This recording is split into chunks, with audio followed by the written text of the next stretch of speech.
Hey, what's up guys, Mikas here for the EDM sessions, episode 86, and we continue in this series where we master track we previously compose, arrange and mix in two previous shows. So what's happening is on the first show I actually compose the tracks, I write the melodies, put all the elements together and make about the 2-minute template with it, which you can find for each track on this mastering series of course. And then on the second part I do arrange and mix the track, and on top of it I did put in a couple hours, like literally on every track, to make them really release ready track.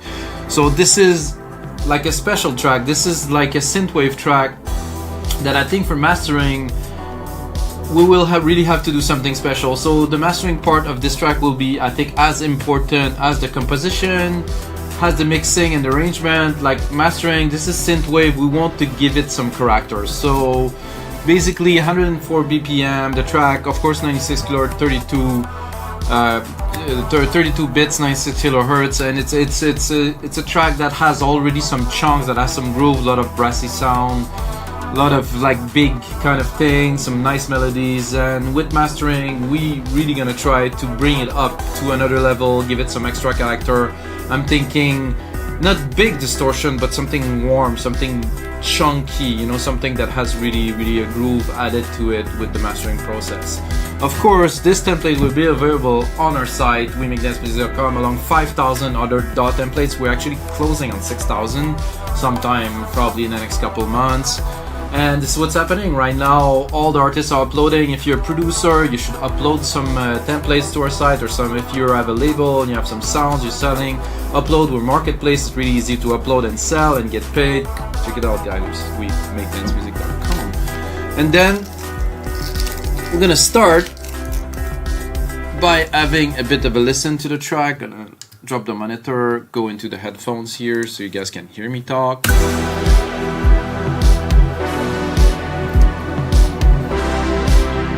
So it is synthwave, but it is breakbeat based. It's not a 4/4. I want it to be a little bit, you know, let's call it original.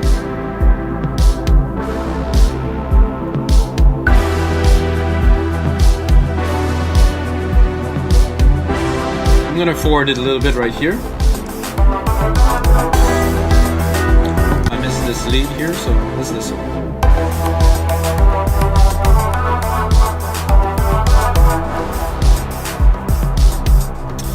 When I was actually arranging and mixing this track, I was listening to the new album from The Weeknd, and this is really the sound that he is going for on a lot. There's even a drum and bass track and stuff, and I was thinking, okay, this track is good, I have to push it to, I would call it the commercial level. Of course there's no vocals in it, but it is still a viable track to lay some vocal on, you know. And of course the template, this finished template is on our website, of course.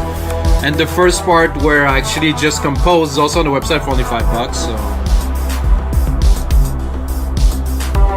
let's bring it forward a little bit. This is the second melody. This is actually an 808 bass, like a big thump that I play in the higher level, and this is what it is. It's just a big, like, clean sine wave.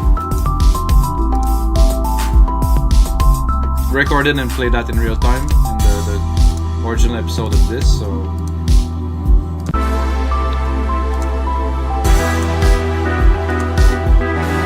alright guys, so this is the track we're gonna work with today. The first part is to do some gain staging here. So we're starting, I'm just gonna pick I'm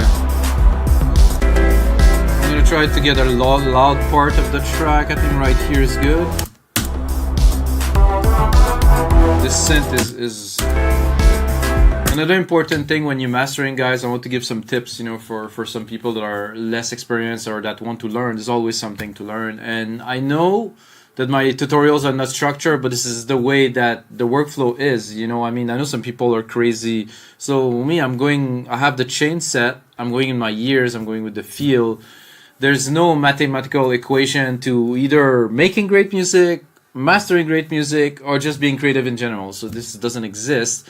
there's a way that you can gather the energy to push onto creativity, which I am working on for many years now. So I am able to be creative consistently, which I actually wrote like a full piece about it, and I did a video about it. If you want to watch, check out on the YouTube channel somewhere. So yeah, let's continue, and we're starting by gain staging with this Renaissance EQ here. Want to make sure we have some gain. We got 3.5 dB of gain so far. And then if we're clipping, there's an auto gain here, so if we're clipping, it's automatically gonna drop, so it's really useful. Then we're going again into this VEQ4, which I will start boosting a little bit the lows. I will compress them a bit later, but it's not this much. But I want some, like about probably 3 dB. So this is a replica of an old school EQ.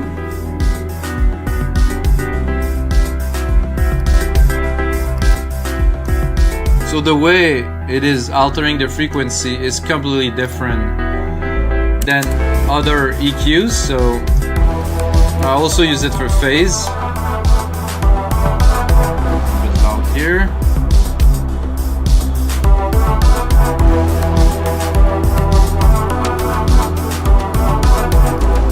So we already are a little bit loud. That's a sign that the mix is good. When the mix is good, you really don't have to. So if everything is even, there's nothing standing out, and it's not all over the place, you can easily get some loudness. So we're already at -13.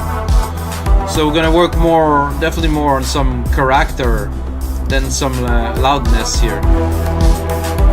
Step it up here with 2 dB of gain with the L2 Ultramaximizer. Did it show? Oh yeah, it is showing already. Then we're going to go into a LIN MB to get everything tight and straight. This is the first step. I'm not gonna apply a lot of processing. Couple dB. Make sure our chain is clean. No clipping at any stages. So what I've done, if I boost the bass here, this will already reduce it a little bit. So there's a way to, you boost a little bit and then you compress to make it chuggier instead of just simply compress. If you boost, compress, you're able to thicken, I would say, the sound in a way that's not going to be achievable in one step. It takes a couple steps to do something like that. We're going into, after a LIN MB, we're going into an API 2500.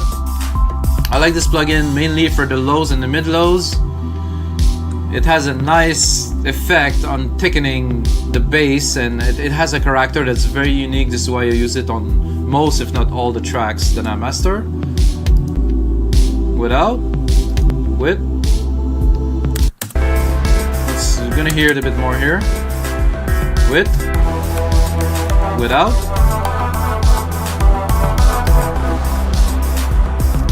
It's somehow this doesn't touch so much of the top end, while the SSL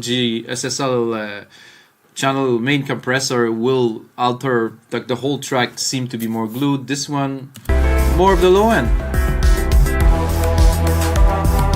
This is why we're using it, just to glue. Keep on. The output is good. Then we have the SSLG channel, which I will not use for this track. I don't want a clean sound, I don't want the character of it, so I will move on. This, I will definitely go a little bit mental on the side here. I want the track to feel big, to feel spacious, to feel... I don't think I can go much further than this. Make sure I'm not clipping. With, without. With. Without. With. So... So I give you an interesting comparison. So see the loudness here. I'm gonna go back to there. So the loudness is about -14. If I put that on, we barely went up 1 dB or maybe a little bit, but it seems so much louder. And then when we're gonna apply compression to the signal, it will even tame it down, and you're gonna have that presence and that loudness. Maybe a little bit less. And that stereo field is super wide. It's really big.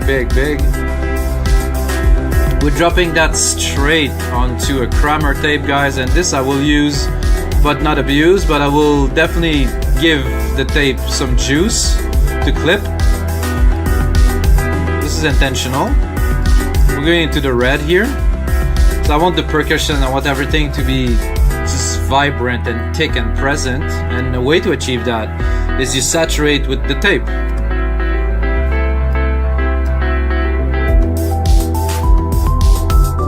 That also creates some harmonic distortion in a lot of the frequency, including the lows, the mid, the highs, and it just, I don't know, this is what makes some track really shine. And even knowing that we have this loudness now and this presence already in the track, we still have 13 dB of gain to go. So I want on average around -10, like the other track that I'm mastering for this compilation, EDM session, be out on Beatport. They all go around -10, so I want to keep this, and we're going straight into an SSL comp, which we will use, you know, not abusively, about 4 dB, 3-4 dB of compression.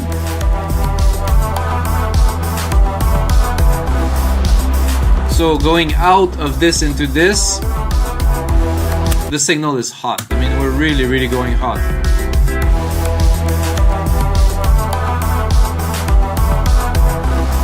You can hear it's compressed. I mean, there is some chunk into this signal.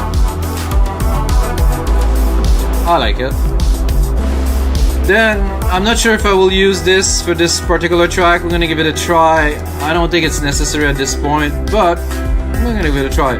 This is really to tighten the track, really make all the frequency really nice, harmonious, and they all correlate and stuff. But what we want for this track is just to be chunky, to be big. So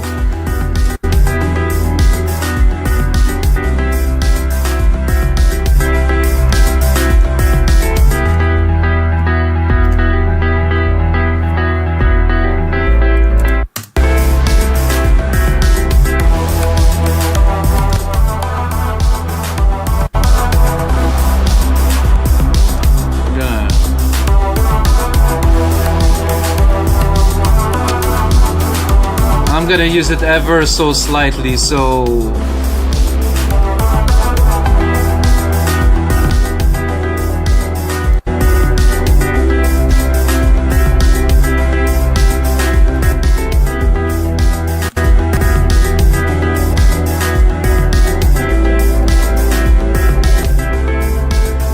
I like it a tiny bit.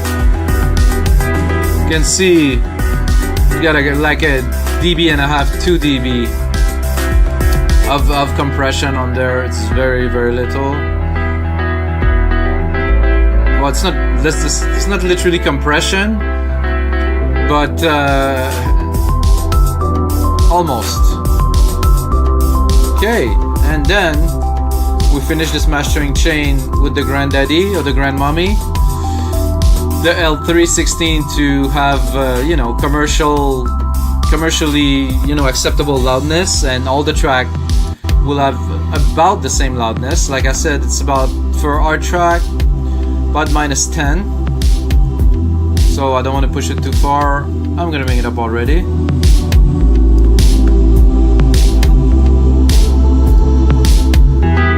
So see, we already have all the loudness we need. We barely need to put another maximizer at the end.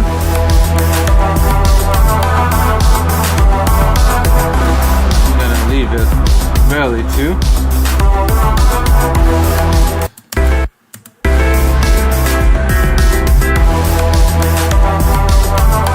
Well, I'm a little bit too loud somehow.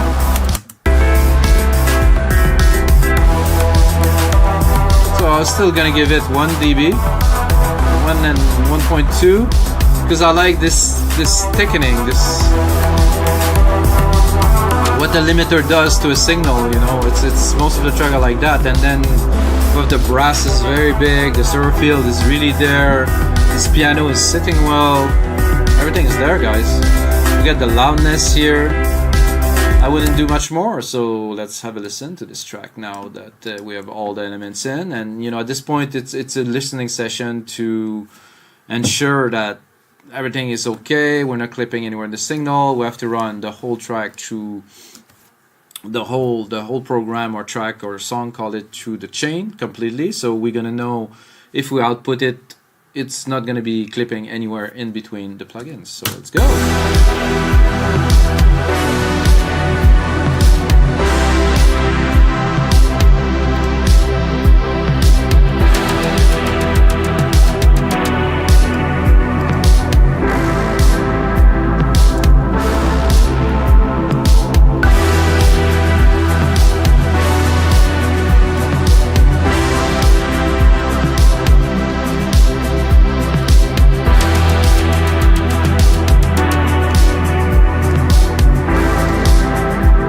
Keeping the plugin that can clip, the other ones are not gonna clip, so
super nice so far. I don't hear any issues with the sound. The chain is really flexible, and the multiband processors do a very good job. So it's more about the track preparation, the mixing, all the elements, and of course when you master your own track, it's a bit difficult to not be biased, but there's been many, like quite many years that I mastered mix and master my track, and I just know how they feel, and I know what I need to do to them, and this is the step that I can skip. So if I work on other people's track, there's most likely a lot of EQ involved and some tricks and stuff. On my track, I mix them to be mastered this way, so it's definitely an advantage. But if you need some track master, you can go on our site. We make dance music. We got good services.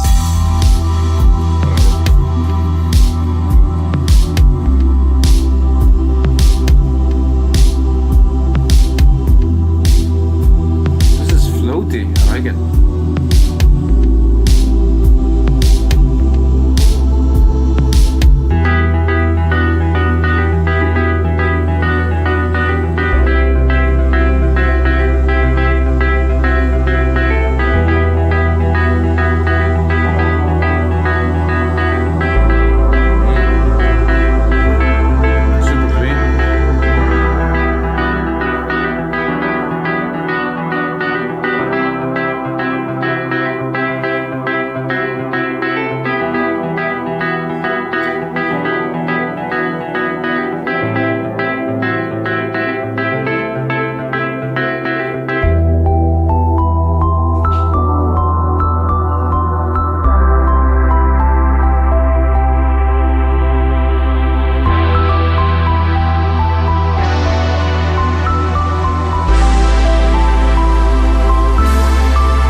Quite a track, guys. I think we did well on this one, and that I see clipping here.